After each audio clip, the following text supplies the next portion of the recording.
Banking, the greatest scam on earth. Thomas Jefferson said, "I believe that banking institutions are more dangerous to our liberties than standing armies. If the American people ever allow private banks to control the issue of their currency, the banks will deprive the people of all property until their children wake up homeless on the continent their fathers conquered." Jefferson's warning is already here. 40 million Americans are living on food stamps. Millions more are now homeless, living in tents, all because of one institution, the Federal Reserve System.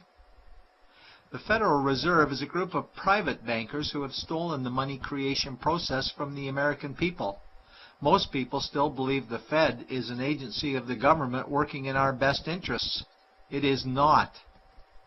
There is no greater form of evil in the world today, so let's explore the banking scam. None of us have ever been taught anything about money. The reason is to prevent us from learning the truth that money is a trick and money is a trap.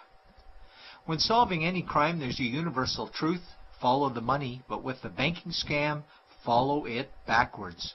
Where does money come from?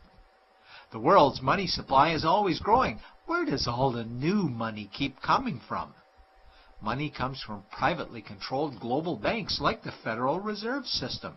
They create money every day, which increases the world's money supply. Because all banks are either owned or controlled by private bankers, the real question is, how do private bankers create new money? And the answer is they create it out of thin air. Bankers create money out of nothing. They make it up. It is a fiction.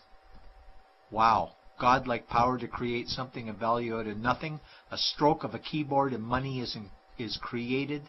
In fact, only 3% of the world's money is even in the form of bills and coins, which means 97% of all money in the world is just numbers typed on a computer screen. This is part one of the banking scam. Money is created out of nothing. The second part of the scam is this phony money is issued as debt. What is debt exactly? Well, when you consider we work our whole lives to pay it off, you could say debt is slavery.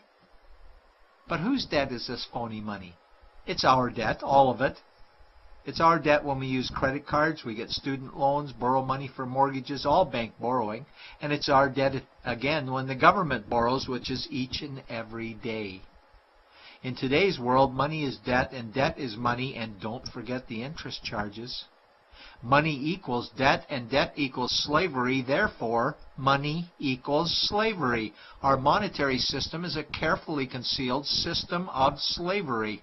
Why? Because our government can create the same money for free with no interest charges, just like they used to, as the Founding Fathers designed it inside the United States Constitution for our protection against private bankers. The third part of the banking scam is very evil. When bankers create money from nothing and issue it as debt, they only create the principal portion of the debt. They do not create the money for the future interest payments. There is not enough money in existence for all of us to make our interest payments. In fact, our money creation system is even mathematically impossible. Money issued by the banks, principal debt, does not equal the money demanded back to the banks, principal plus interest. We are forced to play a game of musical chairs to see who can make their debt repayments. This guarantees a world of bankruptcy, competition, and scarcity of money. For example, we go to the bank to borrow money for a house, let's say $100,000. The moment we sign the loan document, the bank creates the money out of thin air. A $100,000 debit gets registered for us and a $100,000 secured credit for them. Then one of two things happens. Either we give the bank 30 years of labor making house payments totaling $300,000 for the original $100,000 we borrowed, or the bank takes our house. The bankers get either our labor for life or our house, and often they get both, all from money created out of thin air and issued as debt, for money made out of nothing. This is why all the bankers end up with all the assets. The fourth part of the banking scam is inflation. People think inflation is prices and costs increase. A better answer might be the value of our money always goes down. Inflation is created every time the central banks print money, which is every day. Where does all this new money get its value? The answer is it steals its value from the existing money supply, where our savings are. Our savings are disappearing because of the new money they're printing. If money creation was in balance with goods and services, there would be no inflation. Prices would stay the same. But the reality is banks always print money, driving prices ever higher, which steals the value of our savings, making them disappear. Since the private bankers created the private Federal Reserve in 1913, the United States dollar has lost 97 cents in purchasing power. An item in 1913 that cost $100 in 2011 cost $2,230, a price increase of 2,130%. This is the banking scam. 4 parts. Private bankers create money out of nothing and charge interest on it. There is no money created for the future interest payments, and inflation steals our savings every day.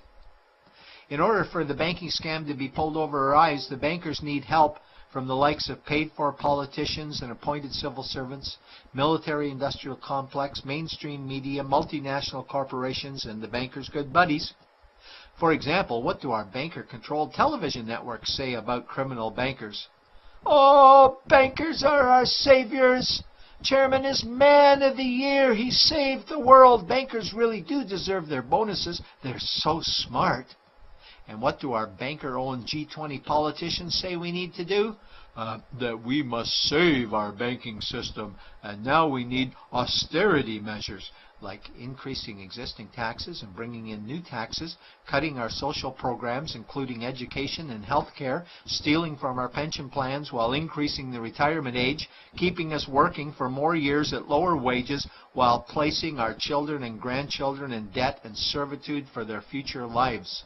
We are being lied to that we must go deeper in debt for bailouts, stimulus packages, quantitative easing, saving the too big to fail banks, credit easing, currency interventions, all names that mean the same thing, more debt to us. Is it not strange that the solution to too much debt is always more debt to us? And where is all this money going? It's going to the banks and to the bankers. They are stealing our money right now. 0.1% of the world's population owns 2/3 of the world's wealth. This means that 99.99% of the world's population own less than 1/3 of the wealth, a decreasing amount because these guys are stealing it. We desperately need to wake up to the banking scam. It is time for change. To retake control of our money system, we must stop supporting the banking scam. Lincoln said the government should create all the currency and credit needed to satisfy the spending power of government and the buying power of consumers. Money will cease to be master and will then become servant of humanity. And Jefferson said the issuing power of money should be taken from the banks and restored to the people to whom it properly belongs. It's a pyramid scheme.